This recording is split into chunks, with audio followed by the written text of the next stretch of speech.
Coming up, what the just happened at the port? And risking the tourism brand by inviting Karen to come to Belize.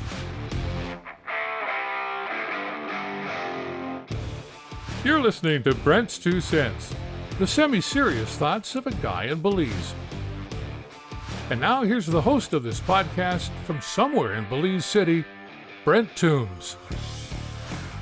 Hey, welcome to the podcast for the week of July 27th, or as I'm calling it, the 27th day of Rumspringa in Belize. Rumspringa! Yes, I'm going to keep playing that clip every week until at least August 15th, or until the border jumpers ruin it for everybody, which I kind of think will happen before August 15th, the way things are going. But anyways, on to the podcast. The big story of last week was what went down at the Port of Belize. On Wednesday, members of the Christian Workers Union protested the termination of 36 employees at the Port of Belize Limited. Many of the people losing their jobs were members of the union. Now, I'm not going to detail all the events of that day, nor the sordid history of the port and how it wound up under the control of Lord Michael Ashcroft. All those details are well chronicled in various Belizean news archives. Instead, I want to pick up the story in the early afternoon of Wednesday, July 22nd, as a group of about 20 or so union members were sitting on the ground on the dusty gravel of the port compound, while an equally sized platoon of well-armed and well-equipped GSU officers stood waiting for the order to break up the peaceful protest. Yes, I said GSU, as in Gang Suppression Unit. The paramilitary arm of Belize's security forces had been deployed to protect the Port of Belize from the very people who earn their livelihood at that facility. The Port of Belize maintains that the protest was not entirely peaceful. They claim that acts of vandalism had been carried out against port property earlier that day. But when the GSU got the order to aggress members of the Christian Workers Union with tear gas and rubber bullets and batons the size of baseball bats, there were no acts of vandalism taking place. No one's life or property was in peril at that moment. 20 or so union members had been sitting on the ground when the police officer in command of the operation read the Riot Act. As soon as the riot squad began to advance, the protesters stood up and started to retreat. Live-streamed video shows that the protesters did retaliate by throwing objects at the riot squad, but not until after security forces had already fired tear gas and rubber bullets into the crowd, injuring several people. One of the most horrific images of that afternoon was a civilian in a red shirt and red shorts who appeared to have been fatally wounded. Listening to Creme TV's Marisol Amaya describing the chaos as she live-streamed what for all intents and purposes looked like a state-sanctioned murder was horrific. I still feel sick when I think of those moments, especially how the police stood next to the motionless body of a Belizean and refused to render aid. Moments later, the man was picked up and flung to the side as if he was a bag of trash. Fortunately, a few minutes later, Ms. Amaya was able to report that the person was alive, although injured, and was being transported in the back of a pickup truck to the hospital. The relief in her voice was no doubt shared by thousands of people who had just witnessed this inhumanity play out live on Facebook. I don't think I can overstate this enough, and had I been discussing this a few days ago when my blood was still boiling, the language I would be using would require children to leave the room. Security forces that are supposed to protect Belizeans were deployed against Belizeans who posed absolutely no threat to any person or property at the moment when brutal force was unleashed upon them. Nothing that had happened prior that day, nor any fear of what may have happened later, can justify what happened at that moment. That moment when officers attacked civilians with rubber bullets and tear gas. When the tear gas dissipated and the rubber bullets stopped flying, the questions about who authorized this attack began to be asked. Commissioner of Police Chester Williams denied authorizing use of the riot squad and insisted that he had actually given his blessings to the CWU to protest on port property as long as they remain peaceful. The Minister of National Security, Michael Parafit, also not only denied responsibility, but explained that in his dual role as Attorney General, he was that very day working with the Ministry of Labor to ask the court to award a temporary injunction against the termination of any employees of the port. So who made the decision to unleash brutal force on union members, and why? The who appears to be 3 senior police commanders, including the current head of the GSU, who have all been placed on administrative leave for 5 days. Newly promoted Deputy Commissioner of Police Desiree Phillips Magdaleno will conduct an investigation. And at a press conference Friday, Chester Williams publicly chastised these officers for deploying a riot squad on civilians without a clear directive from himself. He has been consistent in his statements that he never gave instructions to use force to remove the protesters. But the why is a lot more complicated, and the truth may never fully be revealed publicly. The easiest answer is that Lord Michael Ashcroft wields enormous power in Belize, despite the optics of numerous public pissing contests between him and the government of Belize in recent years. So it is possible that a senior commander may have acted unilaterally because he expected that's what his masters would have demanded when the assets of a very important person were at stake. And then there is the friction that has existed between the GSU and the Central Command of the Belize Police since the inception of the paramilitary unit. If you recall, when the GSU was formed in 2010, Commander Marco Vidal insisted that his unit was to be autonomous, and that despite being primarily deployed in Belize City, they would not be under the command of Eastern Division. Even the location of the GSU headquarters was kept secret. In 2016, then Assistant Commissioner of Police Chester Williams, who was responsible for law and order on Belize City's south side, publicly criticized the GSU and said that he no longer believed they were effective for fighting crime. In 2017, Williams was transferred to a desk job in Belmopan and replaced by none other than Marco Vidal. The acrimony between these two continued, even reaching the point where Williams threatened to take legal action against Vidal for defamation after Vidal insinuated that Williams had been allowing certain individuals to profit from the marijuana trade. Since being promoted to top cop, it appears that Williams has had some success in bringing the GSU under control of Central Command. Most recently, the GSU was the muscle that Williams needed to round up 99 alleged gang members and send nearly 1/3 of those men to prison for 30 days with no due process under the state of emergency issued for Southside Belize City. And finally, the other factor that can't be overlooked in why the events of Wednesday, July 22nd happened the way they did is that Belize is not a happy place right now, at least not for unions. And this is an election year. Actually, at this point, these are election months. And in every election cycle, the unions have a little extra muscle to flex if they choose.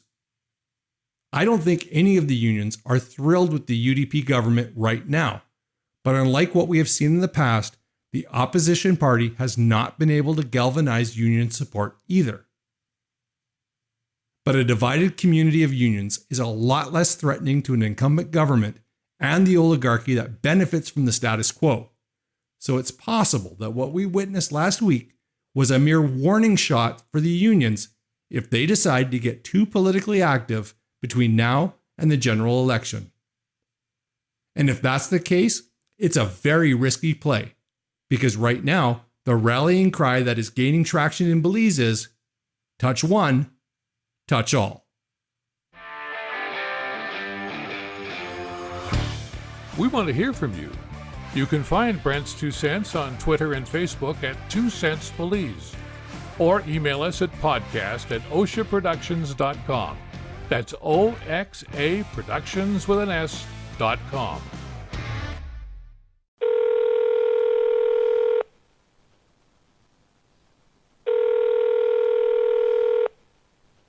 Your call has been forwarded to an automatic voice message system. Hi, this is Brent. Thanks for calling the Your 2 Cents hotline. Please leave a message about anything you want to talk about after the beep. Hey Brent, love the episodes, but keep it going, no?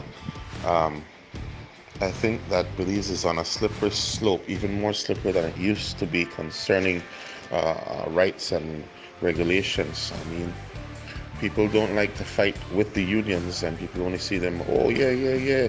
Lots of people stand up on the side, but in reality, we need our unions to be stalwart and upfront and out in the open, trying to protect our people, no? That what happened at the port was extremely sad, regardless of who said instigated whom, no? That should never have happened. It was unnecessarily brutal. And yet, when you look on Facebook, you see more about what is happening in the United States from our people than what is happening in our own country from our people. I am sure that many people have the same sentiment, that we tend to focus more on outside issues more than our own and feel more strongly towards outside issues than our own. But to tell you the truth, we have our own major issues going on here that we are neglecting. Roberto Pat, conservationist in Belize. It was really horrifying to see the bloody and bruised welts on the bodies of the members of the Christian Workers Union this week as riot police kept firing on the workers. These people were simply trying to have their voices heard and standing up for their rights as workers, I believe. They were only asking that the people in charge of the ports show the financials that would justify the firing of port workers, the majority of whom were union members. But the bottom line is, extreme force and violence was used against peaceful protesters. Now, I am not a union member, but there is a well-known saying in Belize that if you touch one away, you touch all away.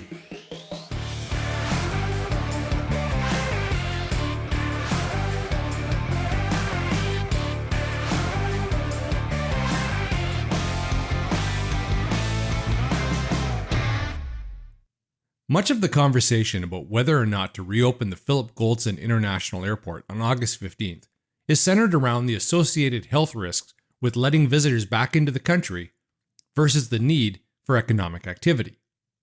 Even among the tourism stakeholders, there is a lot of division. Some big players in the resort business, such as Caves Branch Lodge and Turtle Inn, will not be reopening for foreign guests at this time. The Belize Tourism Board, along with the Ministry of Health and the COVID-19 Task Force, has implemented a number of very strict protocols that make welcoming visitors back to Belize in the midst of a global pandemic as safe as possible. These measures include testing on arrival, confining visitors to only approved hotel properties, and only being allowed off those properties when they are on a tour with an approved guide arranged by their hotel. The most serious policy put in place by authorities is that if any visitor does test positive on arrival in Belize, they will be placed into a quarantine facility, not the hotel of their choice, and will not be allowed to leave that facility or the country of Belize for 14 days or until they test negative twice. A few days ago, as an experiment, I tried to book a ticket on United Airlines from Houston to Belize on August 18th. Using a fake name, I entered my nationality and residency as the United States of America. I got to the point where all I had to do was enter a credit card and click Purchase Now, and I would have been booked on a flight to Belize. At no point during the reservation or booking process did I get any notification about the new regulations and restrictions for visiting Belize. At no point was I warned that my admission to Belize was dependent on having a reservation at a, quote, certified gold standard hotel. Anyone with a valid passport could arrive at the Philip Goldson International Airport and discover that not only are there now all sorts of restrictions on their ability to enjoy Belize, but they may not even be permitted to enter without a reservation at an approved hotel.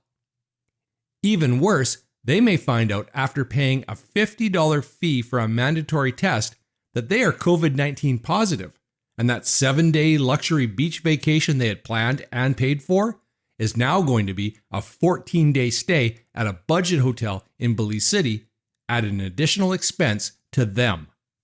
Now, when I raised this issue on social media a few days ago, plenty of people told me that only an idiot would travel to a foreign country at this time without researching the regulations and risks first. Really? Have you been paying attention to what's been happening in the United States of America? Almost daily, we see videos of so-called Karens throwing a fit after being denied boarding on domestic flights because they refused to wear a mask. So what will happen when one of those Karens arrives in Belize and discovers that mandatory mask wearing is the least of the assaults on her so-called freedoms? What is going to happen when Karen is held against her will for 14 days at the Ramada Princess and starts tweeting or live streaming about the injustices of an American citizen being kidnapped by Belizean authorities? Sounds far-fetched? I don't think so. Already, some American tourists to Antigua and Barbuda have been threatening lawsuits over COVID-19 testing on arrival in that country. Now, normally I would enjoy the idea of some entitled American who is too dumb to do a bit of research before traveling to a foreign country in the midst of a global pandemic getting locked up by health officials. But as a Belizean who lives in Belize, I am worried about the damage to our brand, our tourism brand. For any company, organization, or even a country, a brand is much more than a logo or a slogan.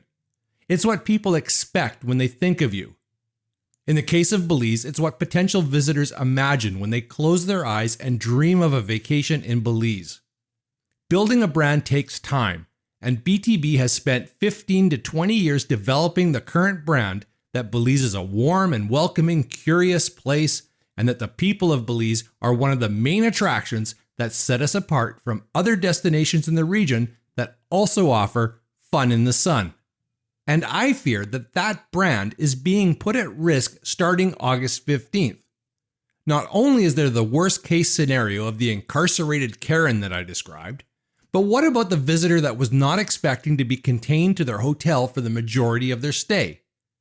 What about the return visitor that is told, no, you're not allowed to go visit that little restaurant that you love so much from your previous visits? What's going to happen when those visitors take to TripAdvisor or Yelp or any social media platform and lament that if they only knew they were signing on for an all-inclusive package, they would have gone to Mexico for a fraction of the cost? Now, I'm not advocating for relaxing the health protocols for visitors, not at all. But there is a real risk of harm to the image of our tourism product, and if that happens, we may be trying to repair the damage to the Belize brand for years after this pandemic has passed. Does BTB even have a PR action plan prepared to quickly respond if the story in the international media becomes that Belize is holding visitors against their will? Or if tourists start complaining that they feel they were sold a puss in a bag by a country desperate for US dollars? Like I said, don't underestimate the ability of some of our visitors to remain uninformed, especially if you can book a flight without any sort of pop-up notice alerting you to the fact that there are a whole new set of rules for visitors, especially when some of the people coming to Belize starting next month don't even believe this pandemic is real. So as we tell ourselves every hurricane season, hope for the best, but prepare for the worst.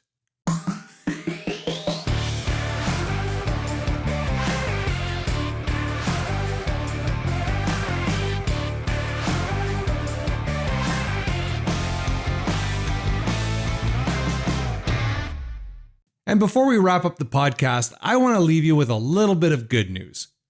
The Sunrise Rotary Club in Belize City held a telethon on Love FM and Love TV this past Saturday to raise funds to assist 1,000 students with the essentials they need to go back to school, which this year include not only the usual school supplies and school bags, but also protective gear, masks, and hand sanitizers.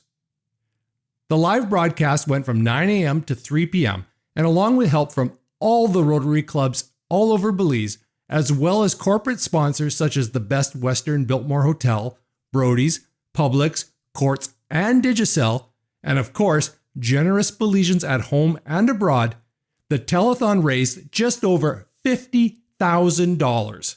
And that's remarkable given the circumstances in Belize and elsewhere today. So way to go, Sunrise Rotary Club, Love FM, and everyone who chipped in to make it a little easier for our kids to get back to school during these difficult times. And that's some good news we all need to hear right about now. Okay, before I go, I want to tell you about another Belizean podcast that I think you definitely should check out. It's called the Belize Travel Cast, and it's hosted by tourism and broadcast veteran Javier Gutierrez. One of the recent episodes has some great information about traveling to Belize after the airport reopens. So if you know a Karen that's coming to Belize, tell her about it. But really, the heart of this podcast is that it takes listeners on a virtual tour of the many amazing attractions Belize has to offer. So whether you are dreaming of visiting Belize soon, or you're lucky enough, like me, to live in Belize and want to take advantage of the great deals that you can get right now to be a tourist in your own country, you definitely should be listening to the Belize Travel Cast podcast. And that's a wrap on episode 4 of Brent's 2 Cents. Don't forget, you can hit me up with comments on Facebook, Twitter, or Instagram at 2 Cents Belize. I'd love to hear what's on your mind, and I especially encourage you to leave a WhatsApp voice message that I can play back during next week's podcast. The link for that is on the Facebook page for Brent's 2 Cents. Be sure to subscribe to this show wherever you get your podcasts. You can find Brent's 2 Cents on all the major platforms such as Apple iTunes, Spotify, iHeartRadio, Stitcher, CastBox, Podcast Addict, and YouTube. By subscribing, you make sure that you never miss an episode. Just set it and forget it. Well, don't forget it. You want to come back and listen to it. But that's the beautiful thing about podcasts. You can listen on your own timing. So just subscribe, and when you wake up each Monday, this show will already be on your device and you can listen to it whenever you feel like it. And finally, if you enjoy this show, please help spread the word about Brent's 2 Cents. Recommend this podcast to at least one person who otherwise may not know about it. That's how you can help grow the audience for this show, which will motivate me to keep doing this labor of love I call Brent's 2 Cents. Okay, until next week, stay safe, wash your hands, wear your mask, and most importantly, be nice to each other. Brent's 2 Cents is a presentation of OSHA Productions, Belize's affordable professional video production company.